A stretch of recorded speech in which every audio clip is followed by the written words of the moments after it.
Dans la nuit, les résultats se sont affinés. François Hollande conserve sa première place avec 28,63%, talonné par le président sortant avec 27,18%. Marine Le Pen occupe la troisième position avec 17,9%, le meilleur score jamais enregistré par le Front National au premier tour des présidentielles. En 2002, son père n'avait obtenu que 7,86% des voix au premier tour. Le Front de gauche, déçu, obtient seulement 11,11%. En Essonne, la tendance est la même, sauf que l'écart entre les candidats socialistes et UMP est plus marqué, 5 points de différence contre 1,5 à l'échelle nationale. Pour la première fois depuis 1988, le PS dépasse la barre des 30%.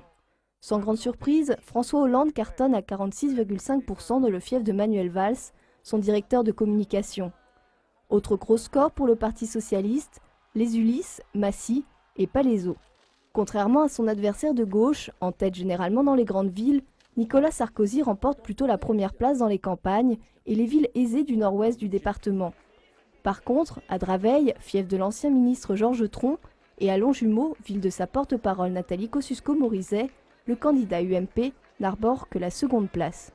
Marine Le Pen est en tête dans 10 communes du sud du département. À Auvergne, elle dépasse même 35% des voix. Dans les autres villes, elle n'obtient que 15,3%. En 2002, le FN en Essonne avait fait 16%. Jean-Luc Mélenchon, élu pendant 20 ans dans la commune de Massy, n'a pas séduit ses anciens concitoyens. Seuls 15% ont voté pour lui. Par contre, à Grigny, fief communiste, le leader du Front de gauche enregistre son meilleur score départemental. Nicolas Dupont-Aignan, candidat de Debout la République et député maire de Hyères, a obtenu en Essonne 3,32%.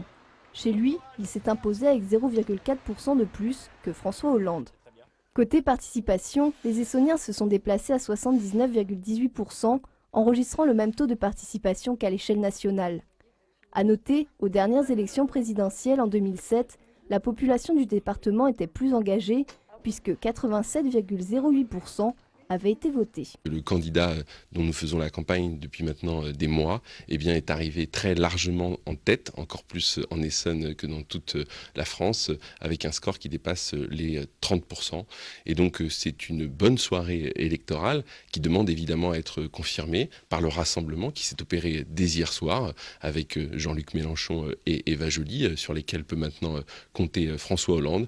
Mais il doit être également capable d'aller au-delà et d'appeler toutes celles et tous ceux qui souhaitent le changement à le rejoindre d'ici le 6 mai. C'est un score historique pour le Front National, puisque nous avons plus de 6 millions de Français qui se sont portés vers Marine, soit plus de 2 millions d'électeurs que par rapport en 2002. Donc voilà, c'est la continuité de cette formidable dynamique qui a mis en place Marine Le Pen et que nous allons continuer justement par la rencontre de nos compatriotes, puisque nous avons demain des élections, des grandes échéances qui se préparent, notamment législatives, puis les municipales. J'ai dirigé les campagnes pendant de nombreuses années et puis nous avons été donnés perdants en 2008, en 2009 et en 2010. Et à chaque fois, les observateurs disaient vous serez battus par 52-48, 55-45, 58-42. Bon, on nous disait ça avant le premier tour. Et puis au premier tour, on faisait un score qui était déjà meilleur que celui qu'on nous attribuait. Et puis on se battait tellement dans la semaine entre le premier et le deuxième tour qu'on gagnait malgré les estimations. Et ben, c'est exactement ce qui va se passer pour l'élection présidentielle. Pour pallier au nombreux départs à la retraite des médecins généralistes autour d'Arpajon, la commune de Leuville-sur-Orge vient de passer un partenariat avec le bailleur social Efidis pour ouvrir ce cabinet où 3 médecins payent un loyer relativement modeste à la mairie, entre 250 et 500 euros par mois. Le seul moyen d'éviter à ces jeunes praticiens d'avoir à débourser près de 200 000 euros pour s'installer, un prix souvent jugé prohibitif. Et sur les communes aussi d'ailleurs d'à côté, sur Linas ou sur Brétigny, il y a beaucoup de départs à la retraite qui vont se faire là aussi incessamment sous peu. Ce seront des médecins qui ne seront pas remplacés. Il n'y a pas de successeur annoncé en tout cas pour pas mal de ces médecins qui partiront à la retraite. Plus les médecins sont éloignés, plus il faut des moyens de transport pour se rendre chez les médecins. Nous sommes dans une commune où il y a très peu de moyens de transport. Donc en fait, si vous voulez, le phénomène il devient de plus en plus compliqué. Même type d'initiative à Fleury-Mérogis, où la maison médicale, qui accueille 3 généralistes depuis 2010, est en pleine réflexion pour permettre à l'un des praticiens d'exercer la gynécologie. Ici encore, le besoin de santé va devenir criant dans les années à venir. D'ici 2018-2019, nous devrions atteindre 10 000 habitants et donc un besoin en médecins de 7 à 8 médecins.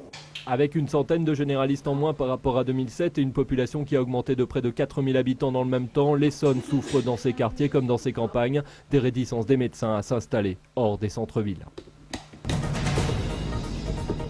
J'attends qu'il soit président, tout simplement, qu'il reste surtout notre président. De la motivation, parce que je pense qu'on a besoin, là, il faut vraiment gagner. Là. Qui nous motive à fond, c'est ça, on a besoin de lui. Salle comble, dès 10h30 au théâtre de Longjumeau. Pour son deuxième meeting d'entre-deux tours, Nicolas Sarkozy a choisi la ville de Nathalie Kosciusko-Morizet, sa porte-parole. C'est un moment de confrontation, celui que voudrait éviter François Hollande. Il a fui tous les débats, il a pratiqué l'esquive pendant toute la période de cette campagne. Il voudrait dans cet entre-deux tours d'ailleurs avoir le moins de débats possible, mais pourtant il va falloir avoir ces débats parce que les Français y ont droit. Pendant son discours, le candidat de droite a tenu à rappeler certaines des réformes menées lors de son quinquennat, comme celle de la fiscalité ou la loi sur le port du voile.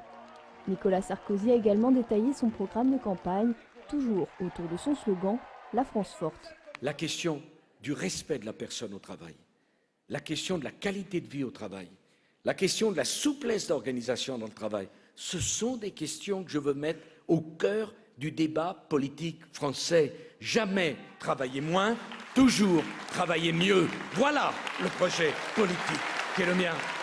Au cours de son meeting, le candidat UMP, sur un ton sarcastique, est revenu sur le refus de François Hollande de débattre plus largement. Protestation acclamée par les fans et les militants. On a la chance d'avoir un président exceptionnel. Depuis le général de Gaulle, on n'a pas eu un chef d'État de cette qualité. Et Nicolas Sarkozy, pour moi, c'est l'avenir de nos enfants, c'est l'avenir du pays, c'est les ouvertures surtout, c'est le respect dans le monde. C'est vraiment, pour moi, c'est exceptionnel. Je viens du Caire spécialement pour le soutenir.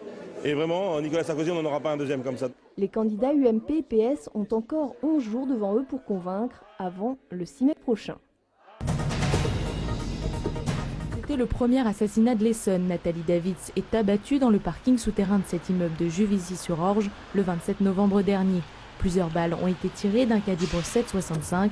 Quelques jours plus tard, Michel Courtois, ancien amant de la victime, est arrêté et mis en garde à vue.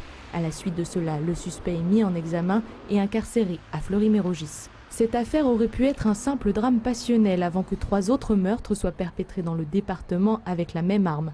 Depuis, Michel Courtois, qui avait d'abord avoué lors de sa garde à vue, ne cesse de clamer son innocence. L'avocate de la famille de la victime parle même de flou artistique depuis la mise en examen de Yoni Palmier pour les 3 assassinats suivants.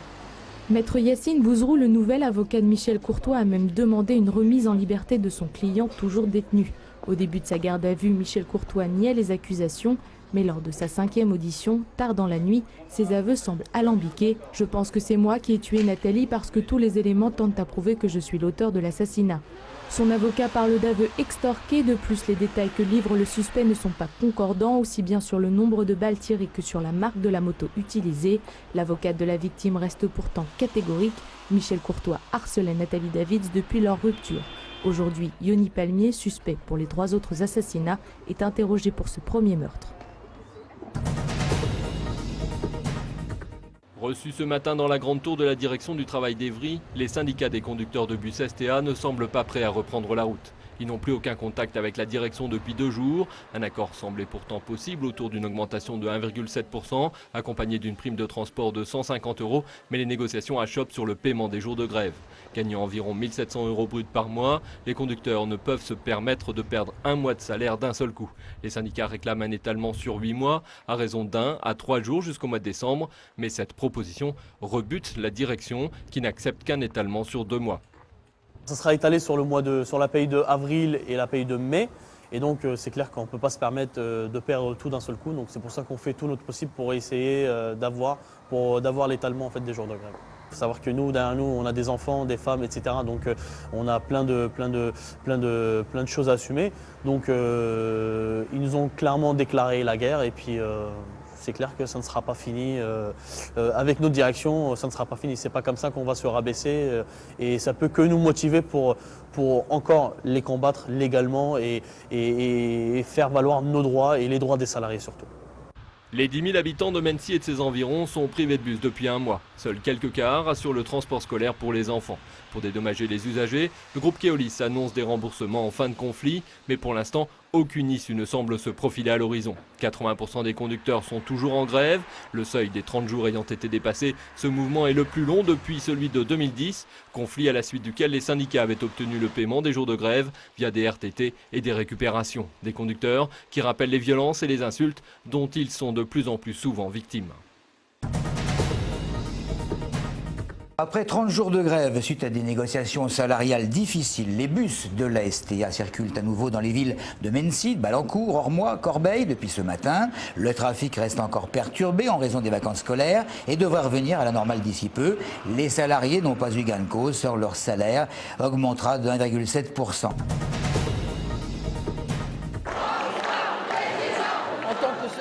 En tant que femmes de gauche, nous pouvons tous être fiers d'être socialistes, d'être de gauche, d'être démocrates quand on est autour de François Hollande dans cette campagne.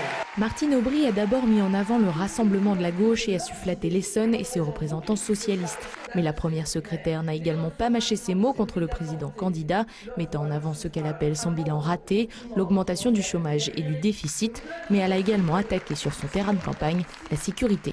Nous voulons la combattre. Et on ne la combat pas comme l'a fait la droite. François me le rappelait encore il y a quelques jours, quand, par exemple, au commissariat de Palaiseau, il y avait 220 policiers en 2002, 170 en 2012, et c'est programmé pour 130 si la droite repassait. Galvanisée par une salle surchauffée et pleine à craquer, Martine Aubry a présenté les propositions de François Hollande en parlant d'un programme juste. Elle est revenue sur les propositions chères à son candidat, les emplois jeunes, les 60 000 créations de postes dans l'éducation, ainsi que l'indépendance de la justice. Aujourd'hui, les partisans attendent une forte mobilisation pour le second tour. Elle apporte son autorité, elle apporte son expérience, elle apporte son enthousiasme dans cette campagne. J'attends du rassemblement, j'attends qu'on reste fidèle à nos valeurs sans essayer d'avoir des voix au prix de nos convictions. Jusqu'au bout, on continuera à faire campagne. Le candidat est cohérent, il est constant.